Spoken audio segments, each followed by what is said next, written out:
Absolutely not. Oh, no. I'm Winona Johnston Alexander. I'm 17 and I attend Oakland School for the Arts.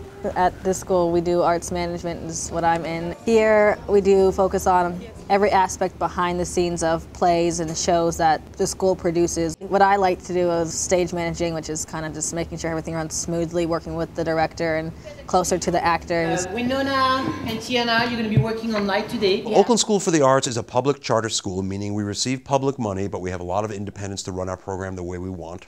And we're a school now of 400, soon to be well over 500, middle school and high school students, that's grades 6 through 12, in one of actually 7 different arts areas.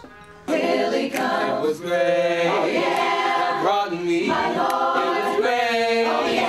That taught me, my Lord. We're in the Fox Theater, renovated, a 1928 historic Art Deco theater, which had been dark for about 42 years.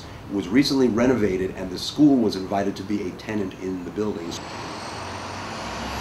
I think the school in general has a big effect on them. They wake up in the morning, they know why they're coming to school. There's a real purpose when you have a focused educational opportunity like this. We're now in the arts wing, and this is a dance studio that we use for our theater department, and this, we're going to go into the visual arts room here. So all of what you would expect to see in an art school is happening here, but I believe that along with students who are producing in the traditional arts, there's another type of student who really thrives here, who maybe wouldn't have a place if we didn't have this other program. So keep in mind that it's always like, if you do your front light, you know, you're going to do one area downstage, one area midstage, one area upstage. We also learn how to do lighting arrangements and designs and how to run the sound and lights board and sound designs and cues and how to make floor plans and design sets, do props, just every different aspect that makes a show run smoothly besides the acting. We need to figure out exactly where those screens are so that right above it on the top here, we have a down light. When I was in literary arts, I wasn't happy that whole year because I didn't want to be at school, and I wasn't happy with my emphasis, and so it just kind of spilled over into my academics. So I just like, well, I don't want to be here. So in every aspect, I was just kind of I guess, underestimating myself and just not working to my full potential. And then when I came to arts management and I figured out what I love to do and what I'm good at and where I fit in this school, that it makes me want to work harder in my academics. If you did it 90, would it go to the third? Well, no, that's a great point. It does change quadrants because you're rotating and each one is a quarter of it. And there are 4 rotations that we can make. I was just talking with Chelsea about her deadline here. It's part of our thinking about education in general and not just about the arts. It's about our belief that students need to be active and producing things as opposed to just absorbing. So it says, she says, get some sleep, you guys. I'll see you tomorrow. Right. Light cue? Yeah. A big part of the program is the discipline of creating your own calendar. So it's really interesting because suddenly they had to think through, you know, how do I go from the starting point to the ending point, and what are going to be the different steps in between. They realized, like, oh my God, in arts management, I learned how to plan things. I learned how to organize myself. I learned how to decide the due date and how do I reach that due date. And they were realizing, well, I can use that for my math, for my science homework, for my English homework. All of our arts departments have working artists in them.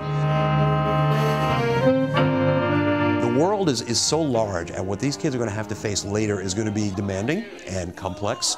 So to give them a taste of that now, I think is really important. And it also adds, when we're talking about the product that we produce, to the beauty and artistry of our productions, our visual arts shows, the movies that we make, are all enhanced by the kind of real-world artists that we have here. Remember, there's going to be a screen, a scrim, and a psych. There's going to be a psych. There's no scrim. Yeah, well, the scrim there's 2 scrims. Yeah. You know, one of the things that's been really wonderful to see in Winona is how she really blossomed, you know, throughout the year. I think that when she started the year, she was very interested in arts management, but didn't really know what it entailed. And throughout the year, especially when she started doing lighting design, she really enjoyed, you know, that aspect, that creative aspect, you know, of the production. She's now realized that she could have actually a career in this. Tiana, did you want to do just the scrim, the dark amber, or did you want to do all the backlights dark amber? Here, I just felt like I can push myself, and then I can see my work be shown. And that factor that, you know, maybe my name may not be in lights, but when I realize that I can do this and I think I'm pretty good at it, that, you know, I would love to do this for the rest of my life. And I actually like doing the hard work about it, because in the end, when you just sit back or you run the board and you still get to watch the show that you worked on, that's just, it's really satisfying. It's a really great feeling.